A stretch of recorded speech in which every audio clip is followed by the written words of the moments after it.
My name is Prachi and today we will start with the physics IIT JEE question, and the first question is, a football of radius r is kept on a hole of radius small r such that small r is less than capital R, right? Made on a plank kept horizontally. One end of the plank is now lifted so that it gets tilted, making an angle theta, right? From the horizontal as shown in figure, the maximum value of theta so that the football does not start rolling. We have to find out the maximum value of theta so that the football does not start rolling down, right?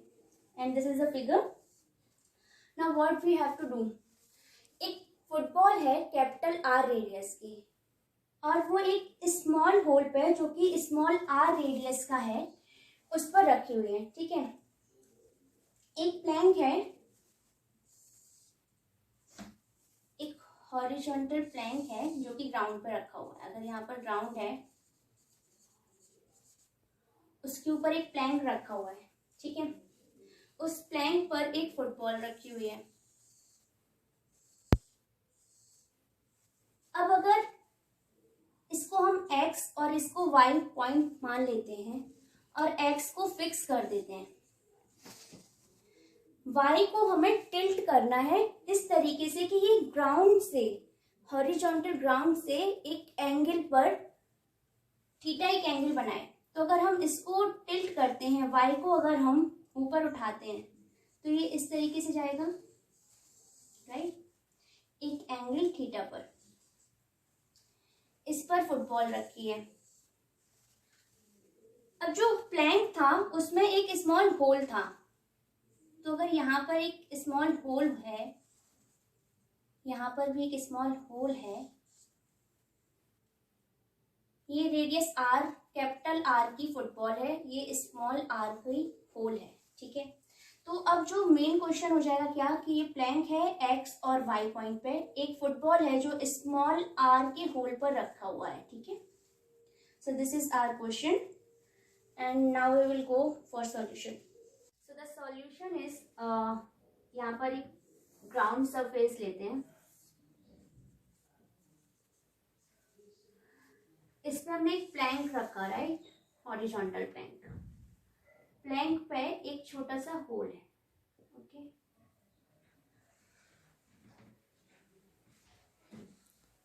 Name it X and Y. इस small hole पे एक capital R radius की football को रखते हैं,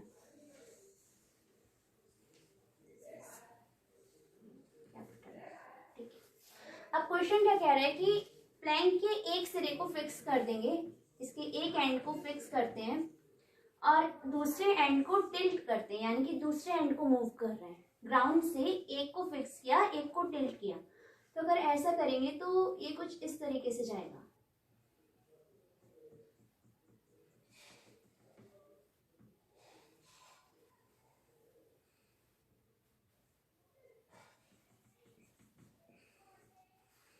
अब इसमें एक होल था, यहाँ पर हम एक होल बना देंगे।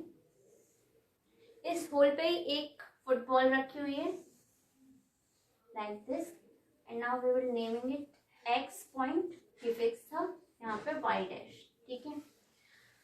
ये क्वेश्चन, हमारी जो क्वेश्चन का फिगर गिवन है उसी की तरह हो गया।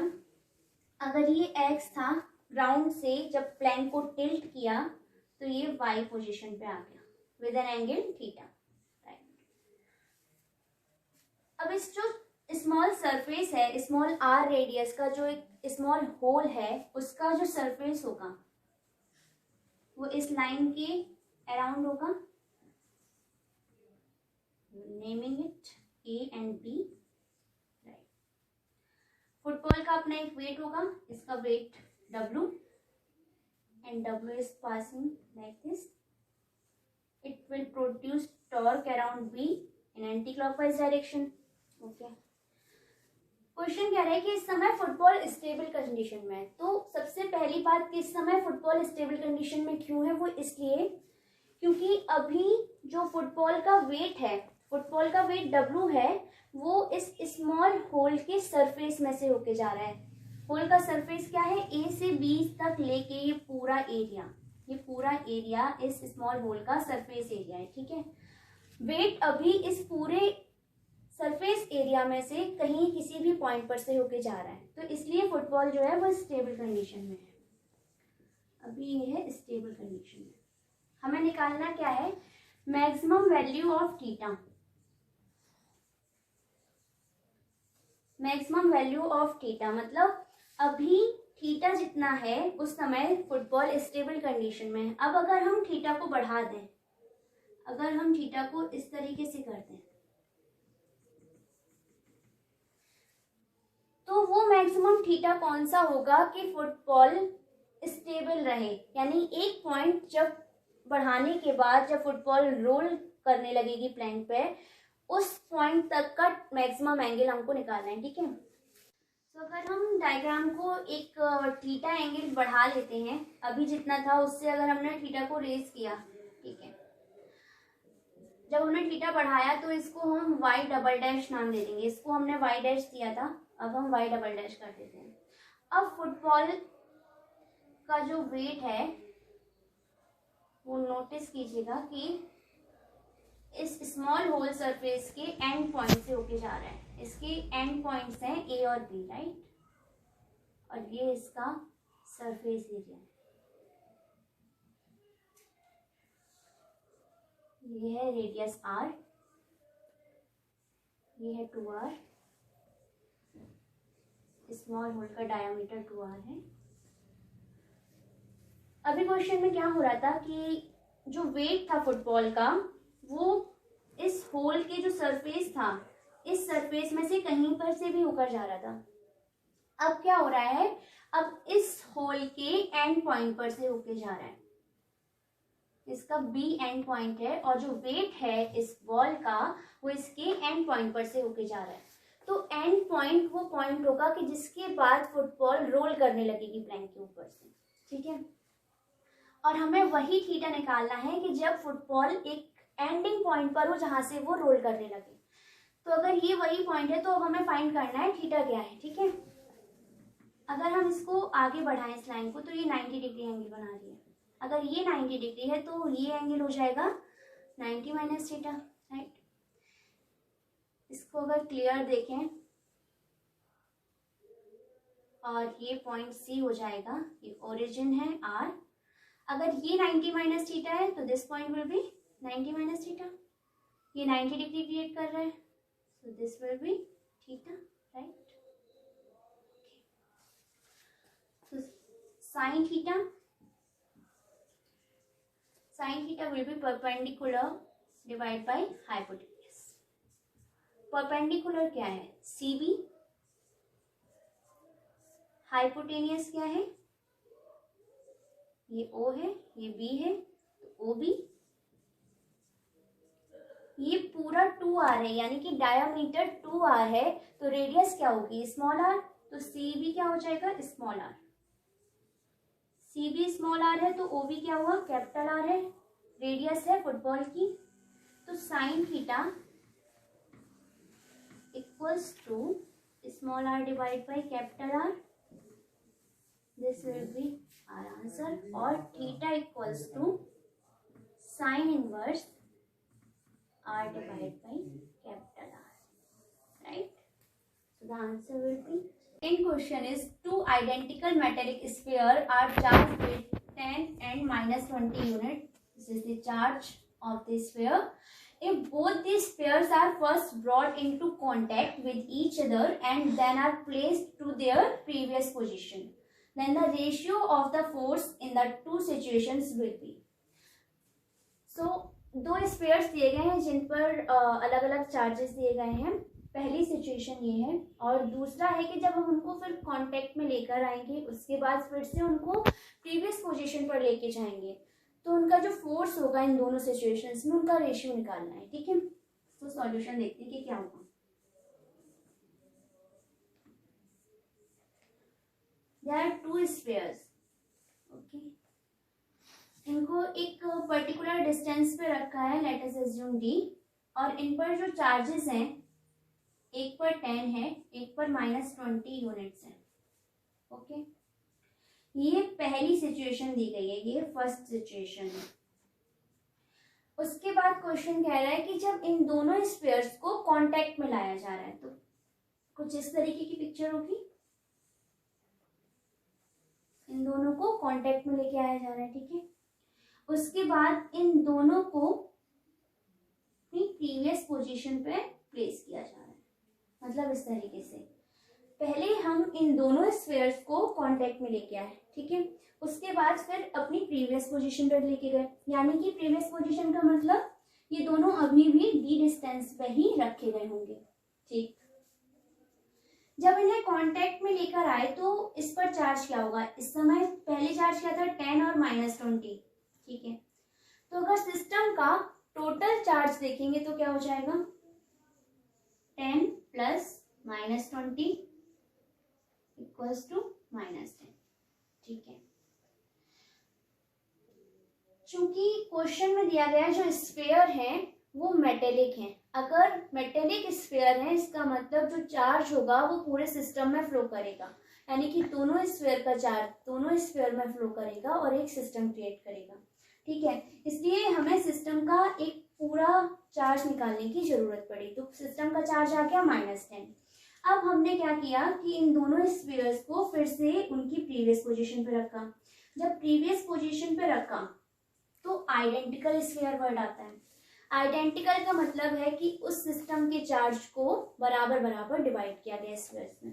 तो अभी चार्ज है -10, तो अगर इक्वली डिवाइड करेंगे तो -5 और -5, और ये हो गई हमारी सेकेंड पोजीशन।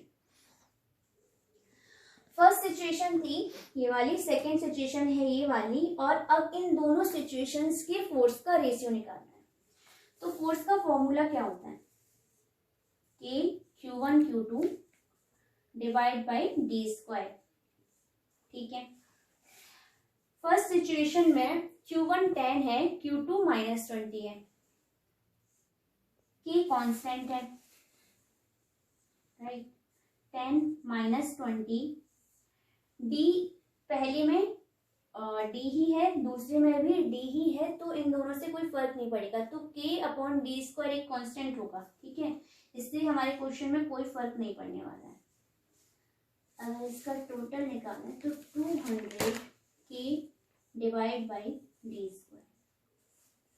200 माइनस इसलिए नहीं आया क्योंकि ये मैग्नीट्यूड में है, अगर हम मैग्नीट्यूड को हटाएंगे तो ये पॉजिटिव वैल्यू देगा, और 200 K/d², ये क्या है F1, ये आ गई F1 की वैल्यू। F2 यानी कि सेकेंड सिचुएशन का फोर्स क्या होगा, सेकेंड सिचुएशन का फोर्स निकालना है तो K एज इट इज रहेगा, Q1 -5 है, Q2 -5 है, divide by d², right. F2 will be 25 K divide by d²।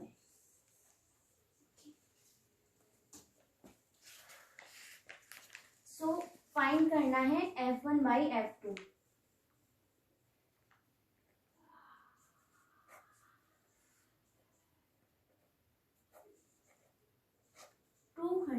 K divide by d², F2 है 25 K divide by d², cancel हो जाएगा, सेम है, ये आएगा 8 डिवाइड बाई 1, 25 से को डिवाइड करेंगे, 200 को डिवाइड किया 25 से, F1 divide by F2 equals to 8/1, F1 equals to 8 F2, so F1 is to F2 equals to कितना है इसका कोफिशिएंट 1, इसका कोफिशिएंट है 8, so 1:8, right. So second option will be the right answer. Third question is a light disc made of aluminium which is of non-magnetic material is kept horizontally, मतलब जो disc है वो horizontally एक surface पर रखी हुई है, and is free to rotate about its axis. तो ये जो डिस्क है जो कि एल्यूमिनियम की बनी है और इसकी जो एक्सिस है जो इस डिस्क के सेंटर से होके जा रही है, ये इसके अबाउट रोटेट करती है, okay. Now a strong magnet is held vertically at a point above the disk away from its axis. अब हम एक मैग्नेट लेते हैं जो कि डिस्क के ऊपर रखी हुई है और इसकी जो एक्सिस है इससे एक पर्टिकुलर डिस्टेंस पे रखी है. Let us assume it's r. Okay, so question is, on revolving the magnet about the axis of the disc will behave how? अगर हम मैग्नेट को इस एक्सिस के अबाउट रोटेट करेंगे डिस्क के ऊपर तो डिस्क किस तरीके से बिहेव करेगी. Disc will rotate or not, or the temperature will effect. So we will see in solution. Solution of this question is कि एक डिस्क दी गई है एल्यूमिनियम की और जो एक्सिस है वो उस डिस्क के सेंटर से होके जा रही है. नॉर्मली एक कम आउट है सरफेस से, और एक मैग्नेट है जो कि डिस्क के जस्ट ऊपर रखी गई है और डिस्क से इसकी जो एक्सिस है इससे एक डिस्टेंस मेंटेन कर रही है. ठीक है, क्वेश्चन को हम लोग एनालाइज करेंगे, वो टॉप व्यू में एनालाइज करेंगे. अभी जो ये फिगर दिया गया है ये हमें दिया गया है फ्रंट व्यू में और हमें इसका टॉप व्यू देखना है. तो ये डिस्क है और इसकी जो एक्सिस है वो इसके सेंटर से होके जा रही है. So the axis will pass through the center of this disc and this disc will rotate about this axis. Okay. अब क्या करते हैं कि एक मैग्नेट है जिसको यहाँ पर प्लेस करते हैं. जब मैग्नेट को यहाँ पर प्लेस करेंगे डिस्क के ऊपर तो यहाँ पर मैग्नेटिक फील्ड जनरेट होंगी. तो मैग्नेटिक फील्ड को क्रॉस से शो करेंगे. ओके, अगर मैग्नेटिक फील्ड्स होंगी यानी कि मैग्नेटिक फ्लक्स भी जनरेट होगा. ठीक है, अगर क्वेश्चन को देखें यहाँ से अगर मैग्नेटिक फील्ड्स एंटर करेंगी और अगर इसका डायग्राम ड्रॉ करें so we can clearly see कि मैग्नेटिक फील्ड्स एंटर कर रही हैं और सरफेस से बाहर भी जा रही हैं.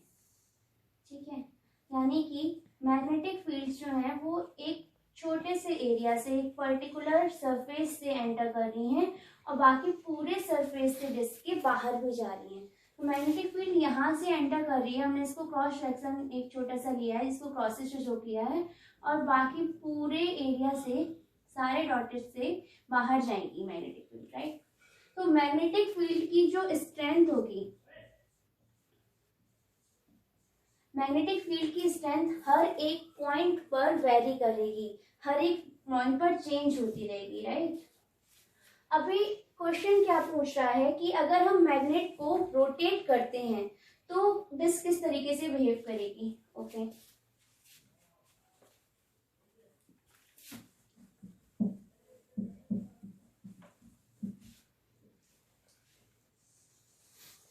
डिस्क है, ये इसका सेंटर है, रेडियस इसकी आर है. यहाँ एक जब मैग्नेट ने रखी थी तो जो मैग्नेटिक फील्ड थी और इसके साथ में इसका मैग्नेटिक फ्लक्स भी था. अब अगर हम मैग्नेट को एंटी क्लॉकवाइज डायरेक्शन में रोटेट कर रहे हैं तो एक छोटा सा एंगल बनाते हुए रोटेट होती है एंटी क्लॉकवाइज डायरेक्शन में. अभी इस तरफ थी, अब ये रोटेट होगी एंटी क्लॉकवाइज डायरेक्शन में डी थीटा. जब ये यहाँ पर मूव करेगी तो इस जगह पर मैग्नेटिक फील्ड्स बढ़ेंगी और इस जगह से मैग्नेटिक फील्ड्स कम होंगी. यहाँ पे मैग्नेटिक फील्ड कम होगी तो मैग्नेटिक फ्लक्स भी कम होगा. इस पॉइंट पर अगर मैग्नेटिक फील्ड बढ़ेगी तो मैग्नेटिक फ्लक्स भी बढ़ेगा, यानी कि इन दोनों ही क्रॉस सेक्शन एरिया में मैग्नेटिक फ्लक्स जो है वो चेंज हो रहा है. अगर मैग्नेटिक फ्लक्स चेंज होगा तो ईएमएफ इंड्यूस्ड होगा. ओके, इंड्यूस्ड ईएमएफ क्या होता है, minus integration of E dot dl. ठीक है, where E is electric field, conservative electric field, non-conservative. non-conservative का मतलब होता है कि सर्कुलर फॉर्म में है. ठीक है, अब अगर इलेक्ट्रिक फील्ड जनरेट हो रही है यानी कि इलेक्ट्रॉन्स एक फोर्स एक्सपीरियंस कर रहे हैं. जो डिस्क में इलेक्ट्रॉन है इन दोनों पोजीशंस पर जो इलेक्ट्रॉन्स हैं वो इलेक्ट्रिक फील्ड की जनरेशन की वजह से एक फोर्स एक्सपीरियंस करेंगे. उस फोर्स की वजह से जब इलेक्ट्रॉन मूव करेगा तो डिस्क भी रोटेट करेगी. तो इसका मतलब ये क्लियर है कि डिस्क रोटेट कर रही है, ठीक है, डिस्क रोटेट कर रही है। अब दो क्वेश्चन थे कि डिस्क रोटेट करेगी या नहीं, और करेगी तो किस डायरेक्शन में। तो अभी ये क्लियर हो गया कि डिस्क रोटेट कर रही है। अब वो किस डायरेक्शन में कर रही है ये चीज हमें देखनी है। तो द क्वेश्चन इज नाउ के डिस्क रोटेट कर रही है पर किस डायरेक्शन में कर रही है, ये देखने के लिए हम लोग लेंस लॉ का यूज करेंगे। लेंस लॉ क्या कहता है कि direction of induced current in that direction so that it will oppose the changes in the circuit or the magnetic field produces by it, okay? अगर हम क्वेश्चन में देखें, डायग्राम की हेल्प से समझेंगे इसको।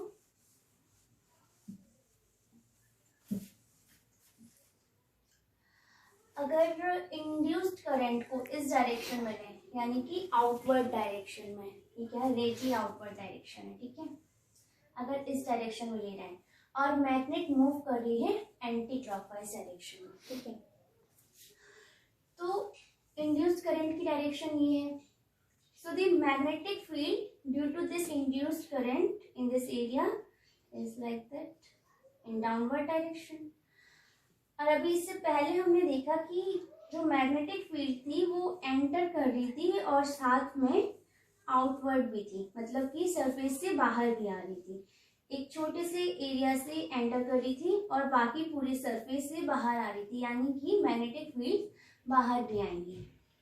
सो इस मैग्नेटिक फील्ड की वजह से, इस इंड्यूस्ड करंट की वजह से जो मैग्नेटिक फील्ड होगी वो जो चेंजेस आए हैं सर्किट में उसका अपोज करेगी, ठीक है। मैग्नेट को जब रोटेट किया तो इस एरिया से मैग्नेटिक फील्ड कम हुई, मैग्नेटिक फ्लक्स कम हुआ, ठीक है। इस एरिया में मैग्नेटिक फील्ड बढ़ी और मैग्नेटिक फ्लक्स भी बढ़ा, ठीक है। अब इस इंड्यूस्ड करंट की वजह से जो मैग्नेटिक फील्ड होगी वो यहाँ से मैग्नेटिक फील्ड को कम करने से क्या अपोज करेगी, यहाँ पर उसके इंक्रीमेंट का अपोज करेगी। सो फाइनल रिजल्ट ये है कि जो इंड्यूस्ड करंट की वजह से मैग्नेटिक फील्ड होगी वो किसी भी तरीके की करंट में जो इंक्रीमेंट या डिक्रीमेंट हो रहा है उसका अपोज करेगी। तो अगर हम इस तरीके से, यानी कि आउटवर्ड डायरेक्शन में, जो कि डायरेक्टली आउटवर्ड डायरेक्शन है, उसमें अगर हम इंड्यूस्ड करंट हम लेते हैं तो ये जो डिक्रीमेंट हो रहा है करंट का उसका अपोज करती है, यानी कि ये जो हमने डायरेक्शन करंट की ली है वो बिल्कुल सही है, this is the right direction. अगर डायरेक्शन करंट की इस डायरेक्शन में है, ठीक है, करंट अगर इंड्यूस्ड करंट इस डायरेक्शन में फ्लो कर रही है, इसका मतलब जो इलेक्ट्रॉन्स होंगे वो इस डायरेक्शन में फ्लो करेंगे, क्योंकि जो इलेक्ट्रॉन्स होते हैं वो हमेशा करंट की अपोजिट डायरेक्शन में फ्लो करते हैं, या कह सकते हैं करंट इलेक्ट्रॉन की अपोजिट डायरेक्शन में फ्लो करती है। तो अगर इंड्यूस्ड करंट इस डायरेक्शन में है तो इसकी वजह से जो इलेक्ट्रॉन्स होंगे वो इस डायरेक्शन में फ्लो करेंगे। अब अगर हम फ्लेमिंग का लेफ्ट थंब रूल यूज करते हैं तो अगर करंट यहाँ बह रही है, इलेक्ट्रॉन्स इस डायरेक्शन में फ्लो करेंगे, तो जो फोर्स होगा, जो डिस्क पर फोर्स होगा वो अपवर्ड डायरेक्शन में होगा, इस तरीके से। तो अगर देखें, क्लियर डायग्राम देखें, अगर ये डिस्क है, ये इसका सेंटर है जिसके थ्रू एक एक्सिस जा रही है, यहाँ पर मैग्नेट थी और जब मैग्नेट को हमने रोटेट किया तो वो इस पोजीशन पे आई। इंड्यूस्ड करंट आउटवर्ड डायरेक्शन में है, उसकी वजह से जो इलेक्ट्रॉन्स हैं वो इनवर्ड आ रहे हैं। So Fleming left thumb rule के अकॉर्डिंग जो फोर्स होगा वो इस तरीके से होगा, right. So we can say that disc will rotate in the same direction as magnet rotate, okay. अगर इस डायरेक्शन में फोर्स होगा तो डिस्क भी इसी डायरेक्शन में फ्लो करेगी, वो रोटेट करेगी। अगर डिस्क इस डायरेक्शन में रोटेट कर रही है, यानी कि ये एंटी क्लॉकवाइज डायरेक्शन है, हमने मैग्नेट को भी एंटी क्लॉकवाइज डायरेक्शन में ही रोटेट कराया था, यानी कि B option is the right answer, कि rotate in the same direction as the direction of magnet motion. So much, and I hope I made all the questions clear.